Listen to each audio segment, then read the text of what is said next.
We affirm the resolution. Resolved, on balance, public subsidies for professional athletic organizations in the United States benefit their local communities. Contention 1. Stadiums benefit the economy. Building new stadiums in cities benefits the local economy in three major ways. First, new stadiums create new jobs inside and out of the stadium, according to the University of Michigan. New sports stadiums usually create jobs. Employment is usually increased at new facilities since new elaborate stadiums require more staff and prove to be more successful at increasing new net expenditures originating from outside the immediate geographic area. These new expenditures significantly boost indirect employment, serving neighborhood shops, hotels, restaurants, and transportation. These new jobs are well worth subsidizing. This job growth was manifested in the Verizon Center in Washington, D.C., which, according to James Rizzo at MIT, was responsible for 96% of the job creation in Washington, D.C. between 1996 and the third quarter of 2007. Over the same period of time, over the same period, downtown increased its share of total employment in the city from 20% to 26%. There is little question that the ongoing revitalization of the Verizon Center was directly responsible for this downtown concentration of job growth. Along with more jobs, Zia Feng, an associate professor of computer science, conducted an empirical analysis in 2012 about the effects of having a sports facility on home market values. She found that the aggregate occupied property value within a 4-mile radius of the sports facility increased the market retail value of all the homes on average by $424 million. This caused an increase in generated property tax of $254 million.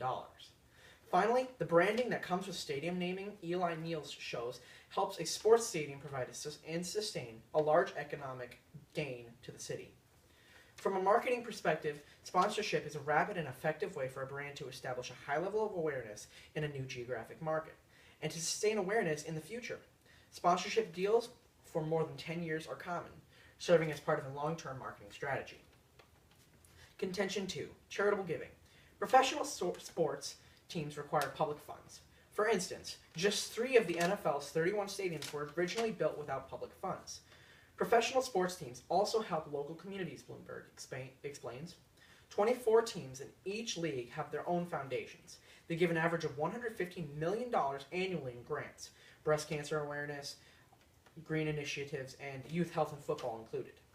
For example, in the NHL, players make massive donations to cancer charities, as explained by Ross Bondare. All 30 teams devote a game to the cause. Arena suites and tickets will be donated to children's hospitals and cancer-affiliated programs, and young patients will be involved with in-game opportunities, including rides on the ice resurfacer, puck drops, radio booth visits, and player meet and greets. The NBA Cares is just one of the most charitable of all professional sports leagues, according to the Sports Business Journal. The NBA Cares is a social responsibility program, marks its 5th anniversary this week, with the effort counting more than $145 million to charity. NBA Cares has also generated 1.4 million hours of hands-on service and has helped create 527 live, learn, or play projects, such as construction of new homes, the creation of reading and learning centers, and the development of the new refurbished basketball courts. Professional sports teams do not serve as a piggy bank, but as a way to invigorate community projects and bring them closer together.